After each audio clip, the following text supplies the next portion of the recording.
Hello, and thank you for joining me for this celebration of Gilbert White, new nature writer, which is a strange thing to call somebody whose 300th birthday we are celebrating today.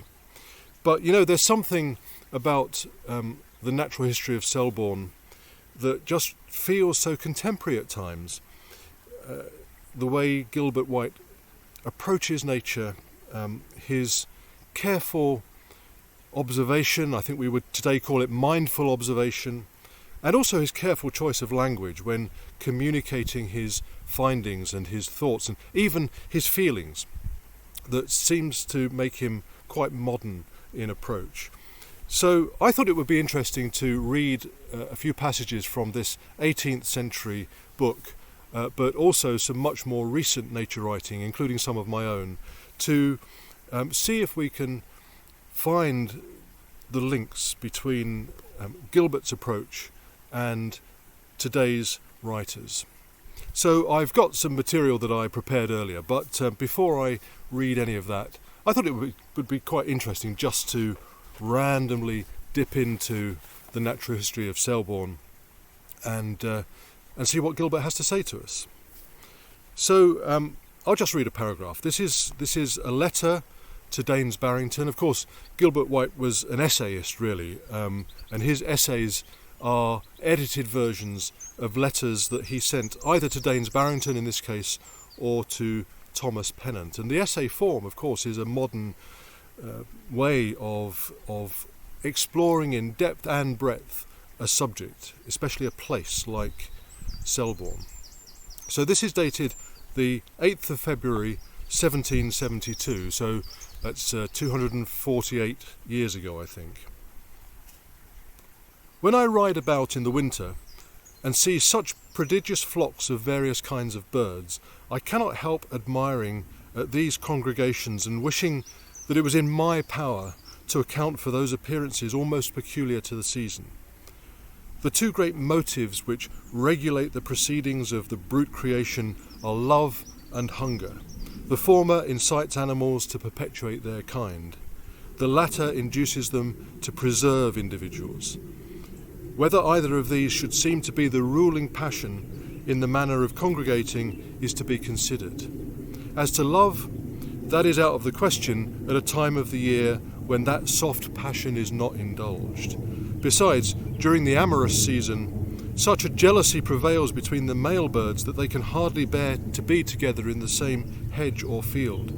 Most of the singing and elation of spirits of that time seem to me to be the effect of rivalry and emulation. And it is to this spirit of jealousy that I chiefly attribute the equal dispersion of birds in the spring over the face of the country. Well, that is actually an amazing piece of writing. I mean, firstly, from an ecological point of view, Gilbert is sometimes called the first ecologist, and this is the first piece of writing that I'm aware of that really seeks to understand why it is that birds seem to be evenly spread around the countryside during the breeding season. In other words, it's about territory, and that singing is about territory and finding a mate. Now, this is something that we now know, and it's been studied in great detail, but here we have Gilbert White, I think probably using intelligent guesswork or reason to work out that in the winter birds flock together and they don't have that jealousy, as he calls it, but in the spring the desire and the imperative to mate is really what keeps the birds spread around the countryside in their territories. A really interesting observation there. Well, I'll turn now to a piece of writing, a very short paragraph actually, that I've chosen for today. And I've got several different reasons actually for wanting to read these few lines. Firstly, it's about the sounds of nature. And to use modern language, this paragraph seems to me to be about connectedness to nature and how the sounds of nature can help you really connect to nature. That's language that, of course, he would never have used. But I've got 2 or 3 other reasons for choosing this paragraph, which I'll come on to later. Sounds do not always give us pleasure according to their sweetness and melody, nor do harsh sounds always displease. We're more apt to be captivated or disgusted with the associations which they promote than with the notes themselves. Thus the shrilling of the field cricket, though sharp and stridulous, yet marvellously delights some hearers, filling their minds with a train of summer ideas of everything that is rural, verdurous and joyous. Well, there are so many things that one could say about those few lines. As I say, firstly, it's about the sounds of nature, which I want to come on to in a minute. But also, it's about something as humble as an insect. And Gilbert White was probably the first writer to explore the world of insects in a kind of non-judgmental way. Not just assuming that because it's an insect, it's a pest. And because it's a pest, we need to understand it in order to deal with it. He's seeking to understand the field cricket because it's an object of interest. And the field cricket itself is an object of interest to me because it's now a species that is really very close to extinction in Britain, or has been, and it's the subject of a conservation programme that's going on right now called Back from the Brink, and I'll post links to that programme in the course of this broadcast so that you can find out a little bit more about the modern day work on the field cricket.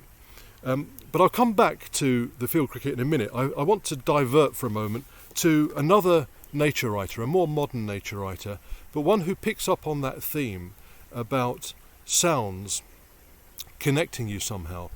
And this is somebody that you might not think of as a nature writer, although for me, Ted Hughes, the poet, was a great nature writer. And I'm just going to read a couple of lines from his poem, Swifts. And he talks here about how swifts, as he puts it, materialise at the tip of a long scream of needle. Look, they're back, look, and they're gone. And then a little further down he says, they've made it again, which means the globe's still working. Now, of course, the sound of the swift is another sound like the field cricket, which, if you just heard it by itself, you wouldn't think of it as a beautiful sound. And yet, somehow, the psychological effect of hearing swifts reminds us that summer is here. As Ted Hughes put it, the globe's still working. The seasons are still moving from one to the other. Life is being reaffirmed. And that's, I think, what Gilbert White was saying about the shrilling of the field cricket. For him, it was a sound that meant the summer is here. And it was also a species that he seemed to love to study.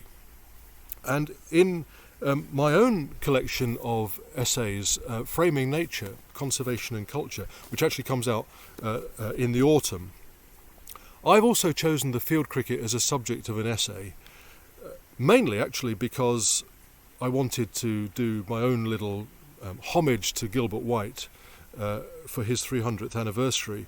But also, as I say, it's a species that I and many colleagues have been involved in helping to bring back from the brink. And that wonderful sound is something that you can now hear again in the heaths of Surrey and Sussex, thanks to modern conservation work. And I'll also post a link to that fantastic sound that Gilbert describes.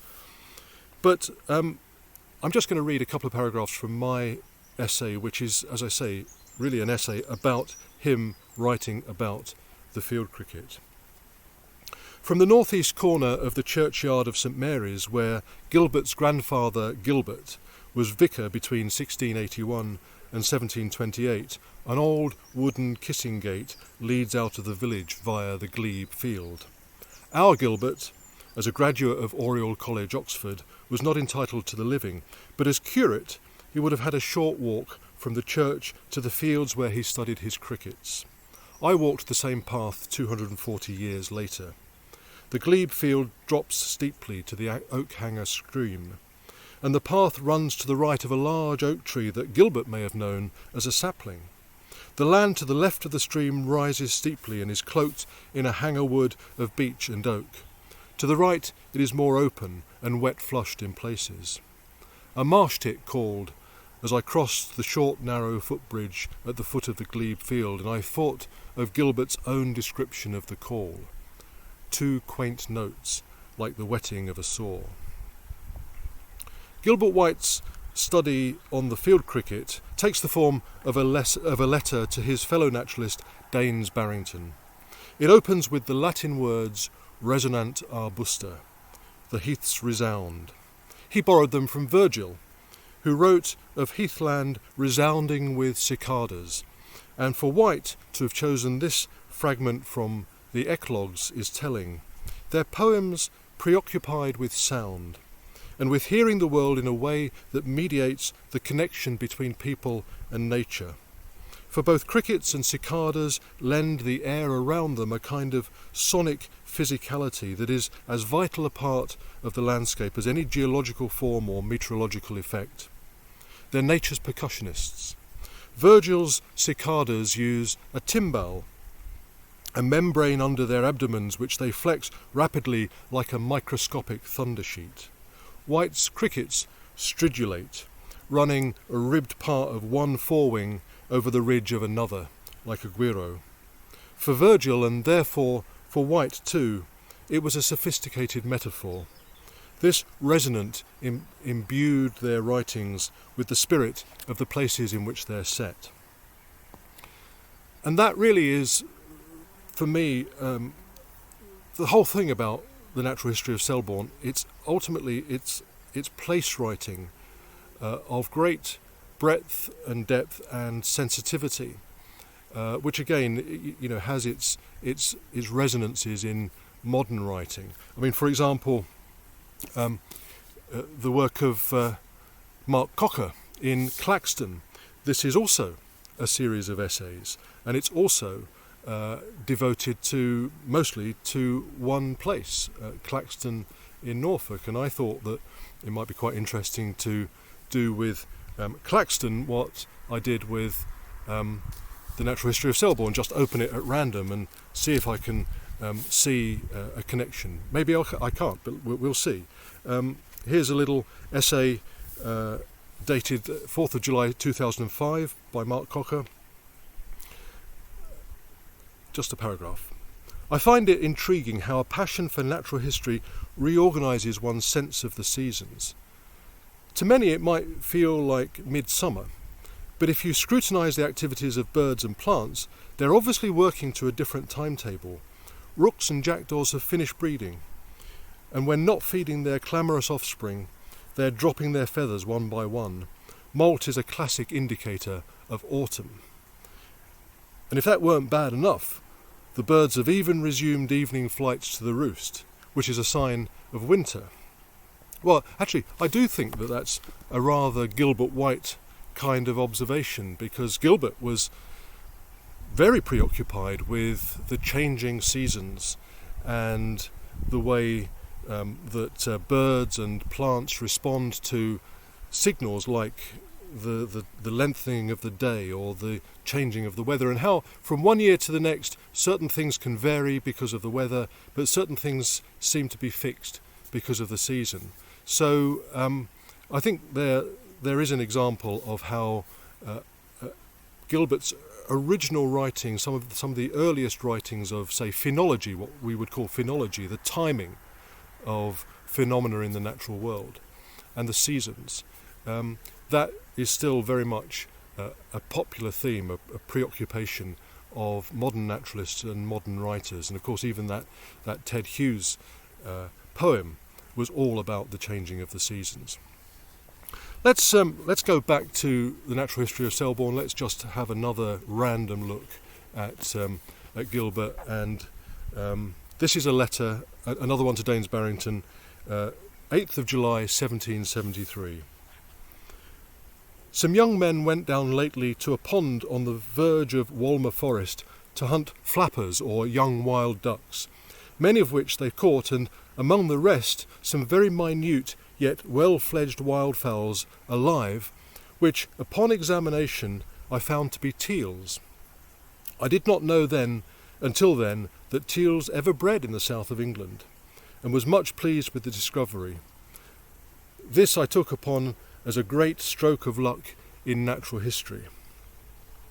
Well, a rather nice piece of fairly typical writing there, introducing some of the other characters in Selborne, the young duck hunters, which rather coincidentally leads me to the next piece of writing in a way, because this is yet another series of essays, Richard Maybe's A Brush with Nature, a relatively recent collection of essays. And of course Richard Maybe was one of Gilbert White's biographers, and here Maybe is describing how he first became a fan of Gilbert White, but also interestingly referring to what other writers have said about Gilbert. I first became properly acquainted with the natural history in the 1970s, and each decade since I've found some new meaning in it, some fresh allusions in the language, some unexpected glimpses of the way that White unassumingly works his own life challenges into his descriptions of other creatures. Virginia Woolf likened the book, with its foreground setting of the village and its teeming cast of characters of all species, to a novel. But increasingly it seems to me like a play, a drama of remarkable scenes. A raven dashed to death by a falling tree, house martins building as ingeniously as human architects, of almost Shakespearean resonance. And of course Richard Maybe is one of the early exponents of absolutely contemporary nature writing, and in a way he was writing at a time when nature had fallen out of fashion for a few decades. But it's no coincidence, I think, that he should refer to what previous writers have said about Gilbert White. That observation by Virginia Woolf about the opening of the Natural History of Selborne being as powerful a scene setting as any novel, I think is really interesting, because I'm sure that was intentional on Gilbert's part, introducing drama, introducing character, introducing a clear sense of where this work is set, is, I think, part of Gilbert's careful crafting of what might actually seem like an unassuming series of simple letters to his fellow naturalists around the country. Well, during the broadcasting of this talk and then the question and answer session that comes later, I'll be posting various bits of information about that Back from the Brink project, about the field cricket and that wonderful sound.